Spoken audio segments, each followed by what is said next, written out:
Hello everyone and welcome to Wrestling Ramblings. This is episode 13. I am Terry Speller, the Wrestling Superfan. So yeah, the road to Wrestlemania is getting shorter and shorter. They are really trying with the Brock Lesnar versus Undertaker thing, with lots of back and forth promos. One thing I don't like is they have slugged it out a few times. There was the Penn incident, and I believe, and also they've had a bit of a punch up recently as well during the promos. But each time Taker has always got the upper hand. Is it just me, or is this making Lesnar look weak leading up into the match? And don't get me wrong, I wouldn't mess with Lesnar at all. And when he was first in WWE, I was a huge Lesnar fan. I mean, he was my favourite guy, in all fairness, for a long time. Then I was over the moon when he came back, and when he returned and F5'd Cena, that was fantastic, and the Raw that it happened on just went nuts. But then after that, he's just been meh. I mean, I remember the match against Cena the match that led on from the F5 between him and Cena. And it only took Cena one attitude adjustment on some steps, and Cena won, and everything Lesnar did throughout the entire match was undone. And Lesnar, who was looking unstoppable, just started looking like, well, it only takes someone's finisher, and to be honest with you, everyone knows that the attitude adjustment isn't exactly the most powerful or inspiring finisher to end him. So then it's all been really meh ever since with Lesnar. He still is a monster and a badass, but when it comes to the big matches, I never feel that Lesnar will win, as he's just the part-time guy. And at the moment, this WrestleMania 30 match with Taker is feeling a little like the Mark Henry versus Undertaker match from WrestleMania 22. Just filler, really. I'm looking forward to the Shield match, and I'm also looking forward to Cena versus Bray Wyatt. They're going to be quite cool. I'm kind of looking forward to the Daniel Bryan versus Triple H match, but not sure if that's going to live up to what I would like it to be. So I'm a bit meh. I'm worried the Andre Battle Royal will end up just being a gimmick fest and not have any real impact. But then it does have Hogan involved, so we're kind of seeing that anyway. And Hogan got into it with a few guys recently as well, so he's kind of showing that he can still mix it up with the roster. Could it end up as Hogan versus Piper as the last two in the ring? Could we see a rematch of the century, brother? Who knows? We shall see. Right, I did say last week I would talk about who I think could end Taker's streak. I do apologise if anyone can hear that in the background. That is my son. He seems to have woken up.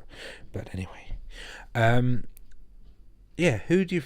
who I think should end Taker's streak? Well, it would need to be someone who is ready and able to carry the company, and also be prepared to take 100% heat from everyone in the world. Also, he will be the biggest bad guy / heel on earth at that point, and it would need to be done right. It couldn't just be it would have to be a long-term thing. It couldn't be just a heel turn that was forgotten about in a few weeks. As beating Undertaker would make this person the number one bad guy forever, and he will go down in history as the guy who beat the streak as well. And he would be. I don't think you could step back from being that guy who ended something as legendary as Undertaker's WrestleMania streak. So it would have to be someone who you'd have to invest in this guy being the bad guy. Now, this is completely out of left field, and I'll probably get some hate mail for this, but I think John Cena would be a good choice. Reason 1, we all want him to be a heel anyway.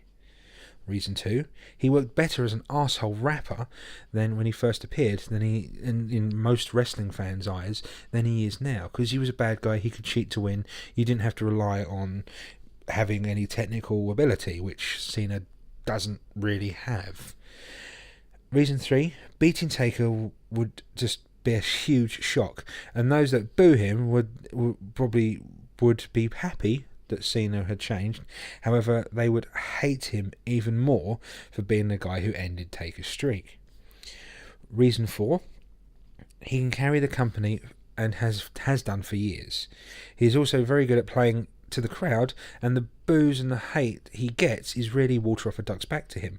Anyone who's a wrestling fan can remember the Hammerstein Ballroom match with RVD at ECW One Night Stand 2, where he literally came out and it was visceral. It was horrible.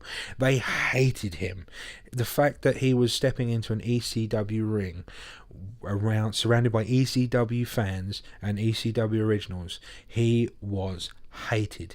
And what was hilarious to watch was every time he threw his shirt into the ring, like he does so many times, into the crowd so many times, every time he threw it out, someone threw it back in the ring. And he just sucked it up and he carried on. I don't think he's a very good wrestler, and his gimmick bores the crap out of me, but as a money maker and as a person, he seems like a nice, fairly decent guy. Apparently, behind the scenes, he seems like a good guy, and also he's a company man. So yeah. Reason 5, for him to be the heel, it's going to upset a lot of kids and children. But what better way to put that full stop on him being a good guy than him beating the legendary streak? That would be the full stop, the nail in the coffin, no going back. There's no way a child is going to be like, oh, but it's Cena, I grew up loving him and stuff like that. He would literally, that would be it. That would be the turning point. People would go from loving him to hating him. Yeah, I know people will be hating this, and probably me, but who else could you see winning against The Undertaker at Mania? I mean, who on the roster right now has that kind of unstoppable, that feel of being a top guy who could be the risk to Taker? Brock Lesnar isn't feeling it at the moment. We've had Triple H 3 times now. We had Shawn Michaels twice. There really isn't anyone who is on par with him. You could bring The Rock back to do it, but then what's that to gain for anyone? The same as if you brought Steve Austin back. It wouldn't make any difference. You could argue that you could turn around and say, "Frig it, Hulk Hogan can do it," but still, no.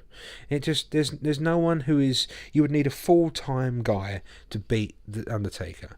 Otherwise, it just ain't gonna work. If you have a part-time beating a part-time, then it's null and void. Doesn't matter. It just means that everyone else who is there busting their ass off every day at WWE isn't as good as the part-time guys who come back and wrestle every couple of months at the big pay-per-views. It just doesn't matter. It doesn't mean anything. With Cena, even though I don't like the guy's wrestling gimmick, I think if he beat Taker, it would mean something, because it would be the next. Because in all fairness, let's be honest, he's been in the company now 10, 12 years, Cena, and he's done a lot, and he's bound to be in the Hall of Fame and classed as an all-time great just because of the popularity that he's had with the kids and what he's done. So for him not to be that guy who beats Taker, I don't know. The only other way to do it would be keep him as a face and have Undertaker go heel. But at the same time, that would mean Undertaker would have to work full time to get that heelness and get that character over. I don't think Undertaker can do that anymore. I love the Undertaker. He's a legend. But in all fairness, I don't think he's got much left in the tank, hence why he only comes back once a year now. And even though he's the marquee effect, that won't last forever. Sooner or later, he needs to hang up his boots and retire, because that one match is that's not going to cut it anymore. Anyway, that was my little rant, like I promised. Southwest stuff now, and CSF Wrestling had a great show on at the Winter Gardens in Weston-super-Mare. Now, CSF are a fantastic promotion that's been going for years, and they must be one of the biggest companies in the Southwest at the moment, selling out huge halls at every show. And if anyone's been to the Winter Gardens, it looks amazing. It's such a nice building. They've got tickets for their next huge live event, Sunday Night Showdown, are available from their website or box office. The box office number is 01373 455 420. Website is www.csfwrestling.co.uk. The event will feature former WWE superstar Masterpiece Chris Masters and ROH/Lucha Libre USA star RJ Brewer. Sunday, May 25th, Cheese and Grain in Frome, Somerset. Doors open 5:30. Also appearing on this show will be Team H8, James Baker, Odysseia, Scotty Essex, Zach Garrett, and All Nations champion Nathan Bain. But back to the show that has just been. This was on the 22nd of March, this past Saturday. All my sources have said it was a great night, and my Fantastic Four were in action. However, they were against each other, well, 2 against 2. Tyler Hawk made his debut there, and as far as I've been told, it was well received and very much liked by the fans, and also backstage as well. Their tag match was a highlight and really was something to see. In fact, I'm lucky enough to have the footage, and part 2 of this show, yes, this is going to be a 2-parter, will be just that match in its entirety with me on commentary. The owner of CSF has given me permission to do this, so a huge thank you to him and everyone backstage at CSF. Ultimate Pro Wrestling will have their debut show live in Weymouth at the Riviera Hotel, and promises to be an action-packed night of entertainment. And it will feature Andy Boy Simmons, Jake McCluskey, Chuck Cyrus, the brothers Bruce Sterling, Charlestown, and Marcus Graves. More names will be revealed, so keep checking their Facebook page at www.facebook.com/Ultimate Pro Wrestling.